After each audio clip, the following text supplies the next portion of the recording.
Hello friends, telecom fibre optics, sewerage infrastructure, gas pipe line projects లాంటి utility infrastructure స్పేస్లో ఉన్న అన్ను projects limited ఇప్పుడు ఐపీఓతో stock మార్కెట్లో మన ముందుకు వచ్చిందండి.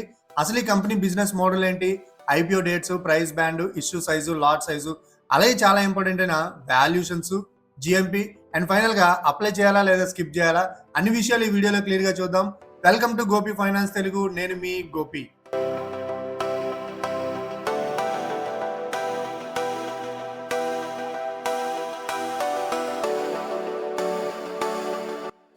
ముందుగా వచ్చిన డిస్క్లైమర్ అండి, ఈ video education and information purpose మాత్రమే. అప్లై చేయమని లేదా స్కిప్ చేయమని అడ్వైజరీ అయితే కాదు.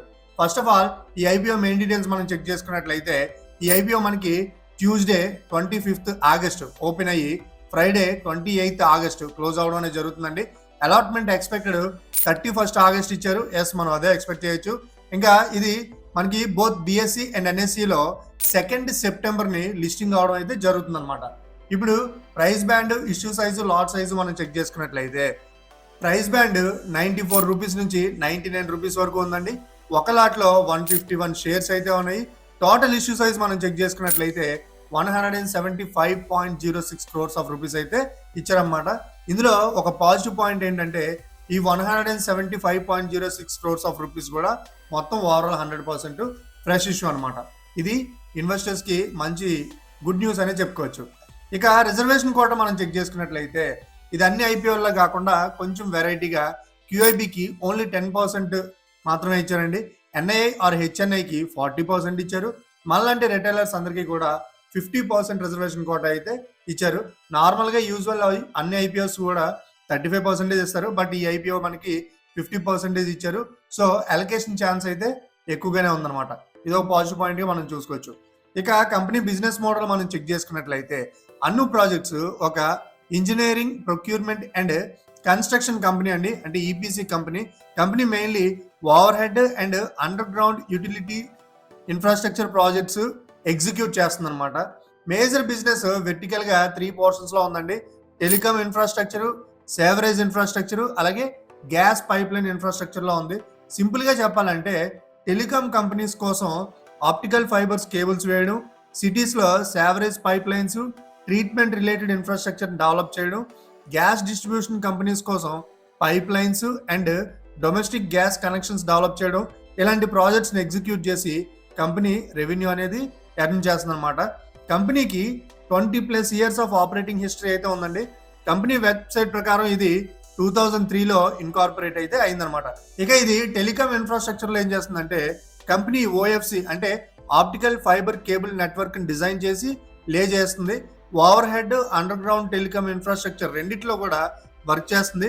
Historically company more than 25,000 kilometres optical fibre network అయితే ఎగ్జిక్యూట్ చేసినట్టు ఐపీఓ డాక్యుమెంట్లో అయితే మనకి ఉందన్నమాట. టెలికాం కస్టమర్స్లో వీళ్ళకి BSNL, Bharat broadband network, GR infra projects అయితే ఉన్నాయండి. అలాగే ఇప్పుడు సేవరేజ్ ఇన్ఫ్రాస్ట్రక్చర్ మోడల్ చూసుకుంటే ఈ సెగ్మెంట్లో company sewerage pipe laying, manhole construction, sewerage treatment infrastructure, plumbing stations, drainage related projects అయితే ఎగ్జిక్యూట్ చేస్తుంది. 2026లో రెవెన్యూ మిక్స్ చూసుకుంటే సేవరేజ్ సెగ్మెంట్ అప్రాక్సిమేట్లీ 52.7% కాంట్రిబ్యూషన్ అయితే ఇచ్చిందనమాట. ఇక గ్యాస్ పైప్ లైన్ బిజినెస్ చూసుకుంటే కంపెనీ గ్యాస్ డిస్ట్రిబ్యూషన్ ఇన్ఫ్రాస్ట్రక్చర్ లో కూడా పనిచేస్తుందండి. ఎండిపిఈ గ్యాస్ పైప్ లైన్స్ వేయడంతో పాటు domestic or commercial gas connections execute చేస్తుంది అనమాట. హిస్టారికల్ ప్రాజెక్ట్స్ లో more than 460 kilometres MDPE pipe line laying చేసినట్లు కంపెనీ ఫైలింగ్ లో అయితే ఉంది. ఇక ఈ కంపెనీ ఫైనాన్షియల్ డీటెయిల్స్ మనం చెక్ చేసుకున్నట్లయితే ఫైనాన్షియల్ ఇయర్ 2023లో ఈ company revenue almost 130 crores of rupees ఉందండి. Profit after tax 7.3 crores of rupees గా ఉందన్నమాట. 2024లో రెవెన్యూ 155 crores ఆఫ్ రూపీస్ ఉంటే profit after tax 17.7 crores of rupees గా ఉంది. 2025లో revenue around 182 crores of rupees ఉంటే ప్రాఫిట్ ఆఫ్టర్ ట్యాక్స్ మనకి 20.6 crores ఆఫ్ రూపీస్ గా ఉంది.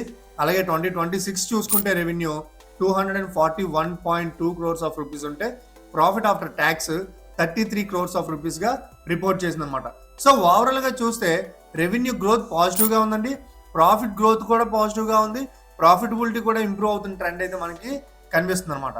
ఇప్పుడు ఈ కంపెనీలో ఉన్న ఆర్డర్ బుక్ మనం చెక్ చేసుకున్నట్లయితే ఈపీసీ కంపెనీ అనాలిసిస్లో ఆర్డర్ బుక్ అనేది చాలా ఇంపార్టెంట్ అండి.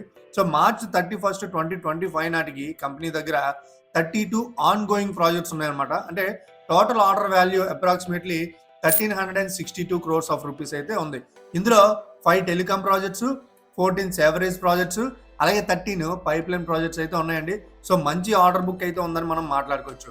లేటర్ క్రెడిట్ రేటింగ్ డేటా ప్రకారం February 28, 2026 నాటికి order book around 1300 crores of లెవెల్లో అయితే ఉంది. ఇది ఫ్యూచర్ రెవెన్యూ విజిబిలిటీని అయితే మనకి చూపిస్తుంది అనమాట. ఇక ఈ ఐపీఓకి మనం అప్లై చేయాలంటే మినిమం ఎంత ఇన్వెస్ట్ చేయాలి? అప్పర్ బ్యాండ్ 99 రూపీస్ తీసుకుంటే ఒక లాట్లో 151 షేర్స్ ఉన్నాయి కాబట్టి 151 into 99 is equal to 14,949 rupees అయితే యాజ్ ఏ రిటైలర్గా మనం మినిమం ఇన్వెస్ట్ చేయాల్సి ఉంటుంది అనమాట. ఇక ఈ ఐపీఓ ద్వారా కలెక్ట్ చేసిన మనీని ఎక్కడ యూజ్ చేస్తున్నారు? ఈ ఐపీఓ ద్వారా మొత్తం ఫ్రెష్ ఇష్యూ అనుకున్నాం కదండి, కలెక్ట్ చేసిన money around 15.4 crores of rupees machinery and equipment purchase కోసం యూజ్ చేస్తున్నారండి. అలాగే 115 crores of rupees working capital requirement కోసం యూజ్ చేస్తున్నారు. అండ్ రిమైనింగ్ అమౌంట్ అంతా కూడా జనరల్ కార్పొరేట్ పర్పస్ కోసం అయితే వీళ్ళు యూజ్ చేస్తున్నారు అనమాట. ఇక్కడ బిగ్గెస్ట్ పోర్షన్ వర్కింగ్ క్యాపిటల్కి వెళ్తుందని మనం నోటీస్ చేయాలన్నమాట. ఈపీసీ బిజినెస్లో కస్టమర్ పేమెంట్స్ రావడానికి అయితే టైం పడుతుందండి. ప్రాజెక్ట్స్ ఎగ్జిక్యూట్ చేయడానికి ముందుగా మెటీరియల్స్, లేబర్, ఎక్విప్మెంట్ మీద మనీ అయితే మనం పెట్టాల్సి ఉంటుంది. కాబట్టి వర్కింగ్ క్యాపిటల్ అయితే చాలా ఇంపార్టెంట్ అని మనం మాట్లాడుకోవచ్చు. ఇక డెప్ట్ పొజిషన్ మనం చెక్ చేసుకున్నట్లయితే కంపెనీ డెప్ట్ సైడ్ కూడా కంప్లీట్లీ స్ట్రక్చర్డ్గా కనిపించట్లేదండి. 2025 క్రెడిట్ రేటింగ్ నెంబర్స్ ప్రకారం ఓవరాల్ గేరింగ్ అప్రాక్సిమేట్లీ 0.18 times దగ్గర అయితే ఉందన్నమాట. డెప్ట్ ప్రొటెక్షన్ మెట్రిక్స్ కూడా కంఫర్టబుల్గా ఉన్నాయని రిపోర్ట్స్ అయితే మనకి చెప్తున్నాయి అనమాట. ఇప్పుడు చాలా ఇంపార్టెంట్ అయిన వాల్యుయేషన్ మ్యాట్రిక్స్ మనం చూసుకున్నట్లయితే డైల్యూటెడ్ ఈపీఎస్ అప్రాక్సిమేట్లీ 6.9 రూపీస్ దగ్గర ఉందండి. సో మనం అప్పర్ బ్యాండ్ 99తో క్యాలిక్యులేట్ చేస్తే పిఈ 14.3 times వరకు మనం ఉందని చెప్పుకోవచ్చు. అలాగే పీబీ రేషియో ఒకవేళ చెక్ చేసుకున్నట్లయితే ఓల్డ్ డిఆర్హెచ్పి ఫైనాన్స్లో company NAV 2024 basis approximately 16.13 per షేర్గా ఉందండి. 13 రూపీస్ పర్ షేర్గా ఉంది. So upper band 99 rupees IPO ప్రైస్ని హిస్టారికల్ ఎన్ఏవితో కంపేర్ చేస్తే పీబీ రఫ్లీ 6.1 times అయితే మనకి వస్తుందన్నమాట.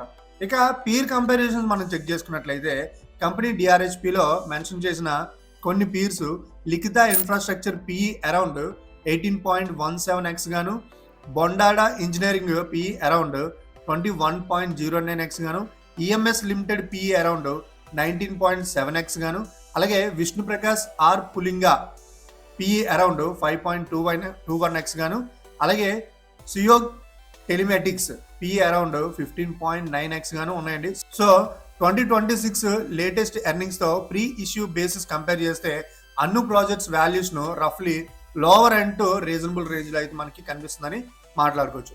ఇప్పుడు ఎవ్రీవన్స్ ఫేవరెట్ టాపిక్ జిఎంపీ అండి. August 20 ఈ వీడియో రికార్డ్ చేస్తున్న టైంకి జిఎంపీ ప్రజెంట్ 4 రూపీస్గా అయితే చూపిస్తుందండి.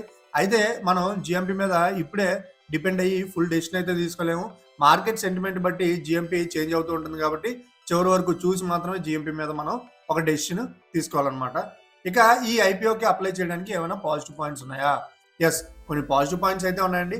అందులో ఏంటంటే కంపెనీకి 20+ years ఆపరేటింగ్ హిస్టరీ అయితే ఉంది. Telecom plus sewerage plus gas pipe line ఈ మూడు కూడా ఇన్ఫ్రాస్ట్రక్చర్ వెర్టికల్స్లో డైవర్సిఫైడ్ బిజినెస్ అయితే ఉంది. 2023 నుంచి 2026 వరకు revenue and profit after tax రెండు కూడా స్ట్రాంగ్ గ్రోత్ అయితే చూపిస్తున్నాయి. 2026లో ప్రాఫిట్ రఫ్లీ 33 crores ఆఫ్ రూపీస్ వరకు ఇంప్రూవ్ అయిందండి. అరౌండ్ 1300 crores ఆర్డర్ బుక్ అయితే ఉంది. ఇది కూడా మనం ఒక పాజిటివ్ పాయింట్గా తీసుకోవచ్చు. డెప్టార్ గేరింగ్ మేనేజబుల్ లెవెల్లో ఉంది. ఐపీఓ 100% ఫ్రెష్ ఇష్యూ అండి. దీనిలో ఓఎఫ్ఎస్ అనేది లేదు. అలాగే ఫ్రెష్ మనీలో మేజర్ పోర్షన్ వర్కింగ్ క్యాపిటల్కి అయితే వెళ్తుందండి. బిజినెస్ గ్రోత్ సపోర్ట్ చేసే అవకాశం అయితే ఉంది. లేటెస్ట్ ఎర్నింగ్స్తో చూసుకుంటే వాల్యుయేషన్ పీస్తో కంపేర్ చేస్తే అన్రీజనబుల్గా అయితే కనిపించట్లేదని మనం మాట్లాడుకోవచ్చు అనమాట. ఇక ఈ ఐపీఓలో అప్లై చేయకపోవడానికి ఏవైనా నెగిటివ్ ఫ్యాక్టర్స్ ఉన్నాయా? ఎస్, కొన్ని రిస్క్ ఫ్యాక్టర్స్ కూడా ఉన్నాయండి. అందులో మొదటిది ఏంటంటే ఫస్ట్ ఆఫ్ ఆల్ ఇది ఈపీసీ బిజినెస్ మోడల్ అండి. అంటే ప్రాజెక్ట్ డిలే అయితే రెవెన్యూ రికగ్నైజేషన్ అండ్ మార్జిన్స్ అయితే ఇంపాక్ట్ అవుతాయి. అలాగే raw material prices or labour cost పెరిగితే మార్జిన్స్ మీద ప్రెజర్ రావచ్చు. కంపెనీ ఐపీఓ ప్రొసీడ్స్లో కూడా పెద్ద అమౌంట్ వర్కింగ్ క్యాపిటల్స్ కోసం అయితే యూజ్ చేస్తున్నారండి. గవర్నమెంట్ ఏజెన్సీస్ లేదా లార్జ్ ఇన్స్టిట్యూషనల్ కస్టమర్స్ మీద డిపెండెన్సీ అయితే ఉంటుంది. So payments delay or cash flow పై ఇంపాక్ట్ అయితే చేయొచ్చు అనమాట. ఆర్డర్ బుక్ పెద్దగా ఉన్న ఎగ్జిక్యూషన్ టైంకి కంప్లీట్ చేయడం అనేది చాలా ఇంపార్టెంట్. అలాగే telecom, sewerage, gas pipe line contracts bidding based business కావడం వల్ల కాంపిటీషన్ అయితే కొంచెం ఎక్కువగా ఉంటుందన్నమాట. ఇక ఫైనల్గా అప్లై చేయాలా లేదా స్కిప్ చేయాలా? లిస్టింగ్ గెయిన్స్ కోసం అయితే ప్రజెంట్ జిఎంపి ₹4 ఉంది కాబట్టి ఇంకా జిఎంపి స్ట్రాంగ్ అయ్యే వరకు వెయిట్ చేసి చివరి వరకు చూసి లిస్టింగ్ గెయిన్స్ మీద ఒక డెసిషన్ అనేది తీసుకోవడం మంచిదండి. ఒకవేళ లాంగ్ టర్మ్ యాంగిల్లో మనం చెక్ చేసుకున్నట్లయితే బిజినెస్ మోడల్ అయితే ఇంట్రెస్టింగ్గా ఉంది. ఇండియాలో fibre connectivity, Bharat net type projects, urban sewerage infrastructure, gas distribution networks లాంటి ఏరియాస్లో లాంగ్ టర్మ్ ఆపర్చునిటీస్ అయితే ఉన్నాయి. కంపెనీ ఫైనాన్షియల్ గ్రోత్ కూడా చాలా పాజిటివ్గా ఉందండి. ఆర్డర్ బుక్ స్ట్రాంగ్గా ఉంది. లేటెస్ట్ ఎర్నింగ్స్తో వాల్యుయేషన్ కూడా రీజనబుల్ సైడ్లో ఉన్నాయన్నమాట. ఇప్పుడు మన Gopi finance Telugu channel rating చూద్దామండి. మనం ఇచ్చే రేటింగ్ ఈ కంపెనీ బిజినెస్ మోడల్ 4/5 అండి. Financial growth 4/5, order book or growth visibility అయితే 4/5, వాల్యుయేషన్ కూడా 4/5, డెప్ట్ పొజిషన్ 4/5 అండి. అలాగే GMP or listing sentiment just 3/5 ఇస్తున్నాం మనం. అలాగే రిస్క్ లెవెల్ 3/5. ఓవరాల్గా గోపి ఫైనాన్స్ తెలుగు రేటింగ్ ఈ కంపెనీకి 3.8/5 అయితే ఉందండి. సో ఇదంతా పూర్తిగా ఛానల్ వ్యక్తిగతం. సో ఫ్రెండ్స్, ఇలా అన్ని విషయాలు చెక్ చేసుకొని మీ రిస్క్ యాప్టిట్యూడ్ బట్టి ఈ ఐపీఓలో అప్లై చేయాలా లేదా స్కిప్ చేయాలని ఒక స్మార్ట్ డెసిషన్ అయితే తీసుకోండి. ఇందుకే మీరు ఈ ఐపీఓలో అప్లై చేస్తున్నారో లేదో సరదాగా మనతో కామెంట్లో పంచుకోండి. ఈ వీడియో కనుక మీకు నచ్చినట్లయితే లైక్ చేయండి, షేర్ చేయండి. And don't forget to subscribe Gopi finance Telugu. నేను మీ గోపి, సైనింగ్ ఆఫ్.